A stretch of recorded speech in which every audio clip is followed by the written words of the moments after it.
अब application of हुकला क्या होता है, क्या बताता है आपको?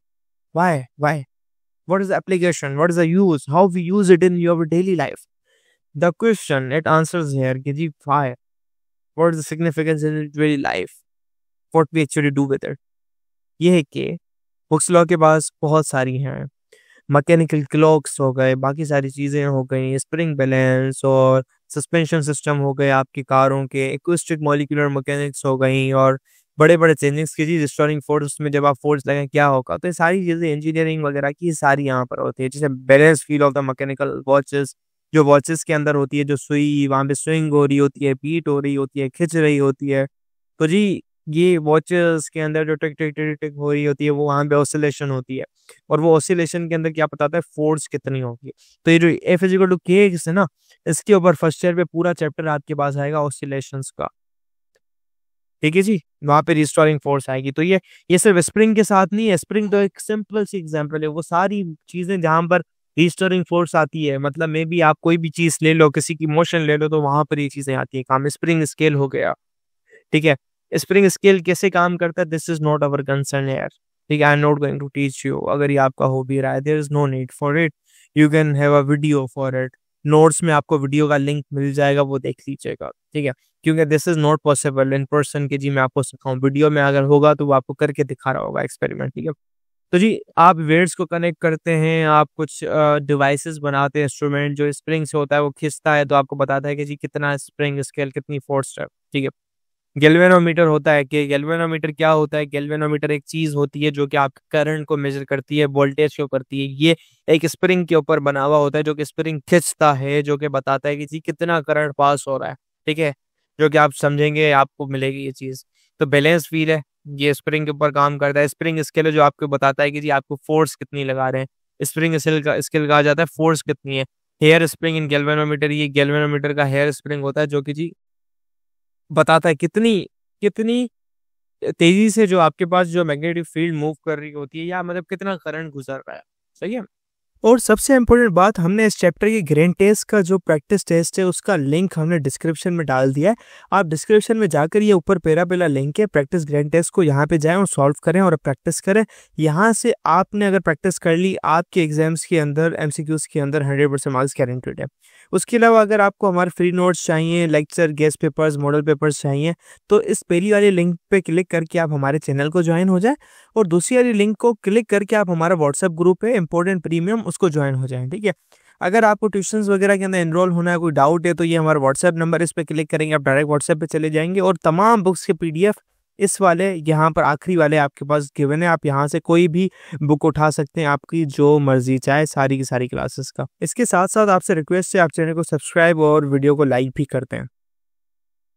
और हाँ जी, ये है स्ट्रेस एंड स्ट्रेन कर्व्स क्या होती हैं। ये कर्व्स होती हैं बाय स्ट्रेस टेस्टर होती हैं, जो कि आपके पास one such machine Rockwell hardness tester होती है, जो कि बताती है stress and strain curve. The applied stress increase and the change is length is noted. The values that are then printed on a graph. A typical graph for metal is shown the figure 5.6. Here point A is the limit of the proportionality. ठीक है जी, figure 5.6 को अगर आप देखने की कोशिश करें, 5.4 है, और जी ये 5.6 है। ये यहाँ पर आपके पास स्ट्रेस ओवर स्ट्रेन कर रहा है, ठीक है जी, कितना स्ट्रेस, कितना फर्क आया है उसके अंदर। पॉइंट ए ये है प्रोपोर्शनल लिमिट, पॉइंट बी होता है इलास्टिक लिमिट, पॉइंट सी आपको यील्ड लेंथ कहा जाता है कि जी, और वगैरह वगैरह सारी चीजें होती हैं। अच्छा, समझने की कहानी क्या है यहाँ पर, जब आप स्ट्रेस देते हैं, स्ट्रेन देते हैं, तो होता क्या है, ठीक है। ये इलास्टिक रीजन होता है कि जी इलास्टिसिटी यहाँ पर मिस आउट हो जाती है, ठीक है। अब इसके बाद भी अगर आप थोड़ी सी मस्ती ज्यादा करते हैं कि उस रीजन के अंदर कि जी आपके पास दो और रीजन्स आते हैं, सही है, ठीक है।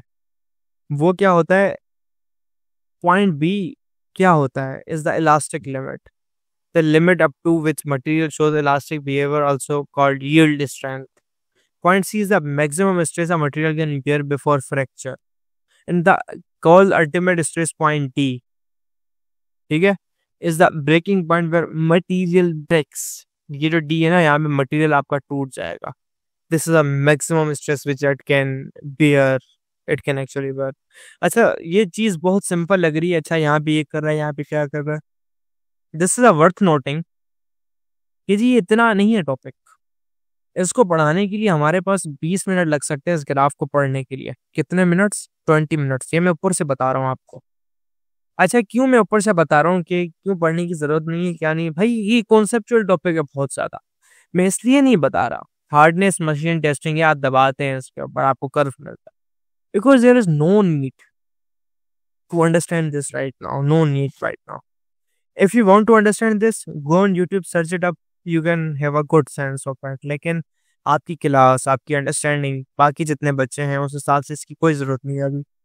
ठीक है, बिकॉज आपको ग्राफ की अंडरस्टैंडिंग है ही नहीं, कर्व्स आपको पता ही नहीं कर्व का बिहेवियर क्या है, यहाँ पे स्लोप क्या होगी, स्लोप कम होगी, what does it telling you, because you don't have the understanding just of the graph itself. You are not able to decipher, decode the understanding and the interpretation of a graph. It is very unfair to teach you a bit complex idea concepts at this level. So I want to discourage you to look over this, and we love to move ahead, we love to move forward. ठीक है जी। Federal board के annual exams का डर है, लेकिन ये नहीं पता कि तैयारी कहाँ से करनी है। दूसरी बात ये नहीं पता कि एग्जाम के अंदर सवाल का जवाब लिखना कैसे है, कैसे सेंटेंसेस को फॉर्म करना है, कैसे हमें फुल के फुल मार्क्स मिले। तो भाई घबराना किस बात से, हमारी बैच इसी प्रॉब्लम को तो सॉल्व करने आई है। तो आप भी हमारे बच्चों की तरह 97.8% ला सकते हो, 98.27% ला सकते हो, फातिमा की तरह, अगली फातिमा आप बन सकते हो। आप 505 मार्क्स ले सकते हो आउट ऑफ 520। अच्छा जी, कैसे? हम आपको सिखाते हैं कि एग्जाम के अंदर लिखना कैसे होता है, ग्रेड टेस्ट प्रोवाइड करते हैं। देखिए जी, हमारे पास है पाकिस्तान की one of the best faculty. आप कोई भी सब्जेक्ट लेना चाहें, आपका जो दिल करे, आप सारे सब्जेक्ट्स लें, सिर्फ और सिर्फ 3,000 रुपये में पूरे साल में।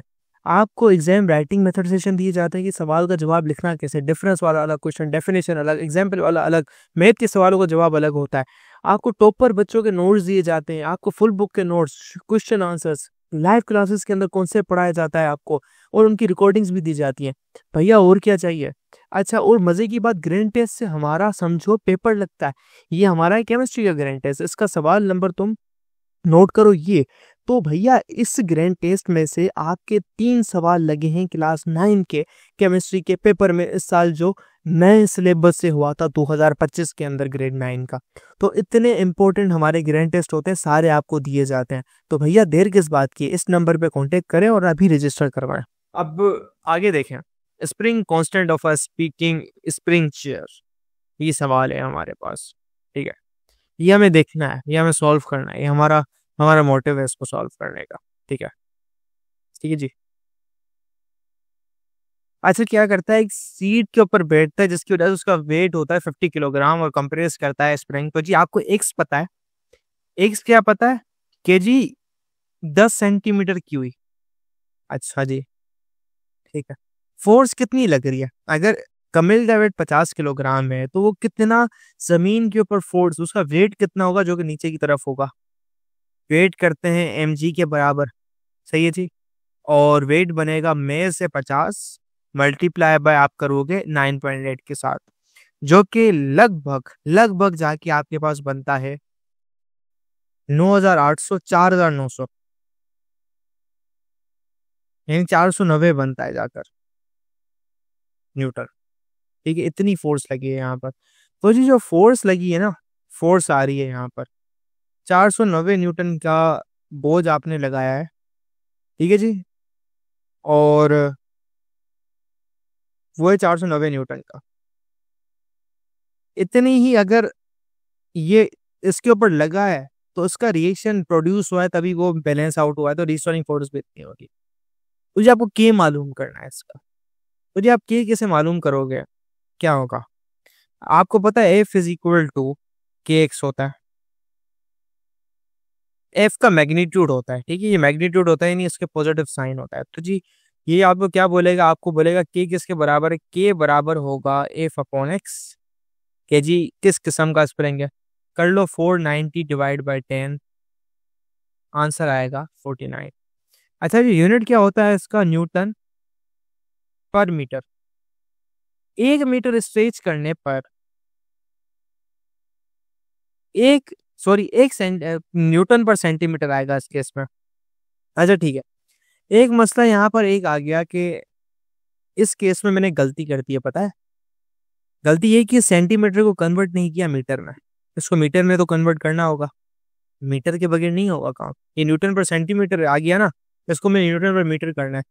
सही ये भी जवाब है। देखो किताब क्या कहती है आपको, न्यूटन पर मीटर है, न्यूटन पर सेंटीमीटर है, न्यूटन पर मीटर है। अच्छा इसको मीटर में कैसे कन्वर्ट करोगे? अच्छा जी 100 सेंटीमीटर बनाते हैं 1 मीटर को, सही है जी। 10 सेंटीमीटर बराबर होगा 0.1 मीटर के। तो जी ये बराबर किसके? 0.1 के, सही है। और इसकी जगह पे आप 10 की जगह आप लिख सकते हैं 0.1। जब आप ये करोगे, सही है। तो जी क्या कर रहे हैं आप कर रहे हैं 10 से मल्टीप्लाई, और जब आप 10 से मल्टीप्लाई करेंगे 4990 डिवाइड बाय 1 होगा। जब इसको मल्टीप्लाई बाय 10 करो, यहाँ से भी मल्टीप्लाई बाय 10 करो, तो जी आंसर क्या है? 4900 न्यूटन पर मीटर।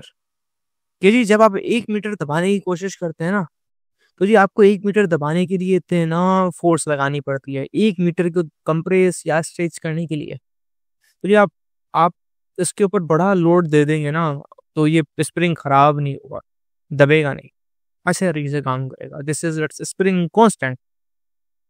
तो जी यही बात, यही चीज समझने की है, जानने की है कि आंसर ये क्या आ रहा है, क्या कह रहा है। सो जी यू हैव टू अंडरस्टैंड आप स्मॉल पीस कि जी ये कितनी फोर्स लगा रहा है, दिस वेट। जब भी सवाल सॉल्व करो, मेक का image out of it, what's actually going on. मैंने तस्वीर बना दी चेयर की, चेयर के ऊपर बंदे को बिठा दिया, नीचे स्प्रिंग यहाँ पे लगा दिया, और ये नीचे की तरफ गिर रहा है, दब रहा है।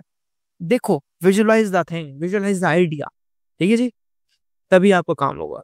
Otherwise you are not going to make something. यही चीज देखो यहाँ पर, मैस ऑफ कमिल और वगैरह, force stretching the spring is equal to the weight of the body, यही लॉजिक मैंने बनाया है। इस तरीके की इमेज बना दी इन्होंने सारी चीजें। तो जी ये आंसर आया 4900 न्यूटन पर मीटर। यूनिट लगाना।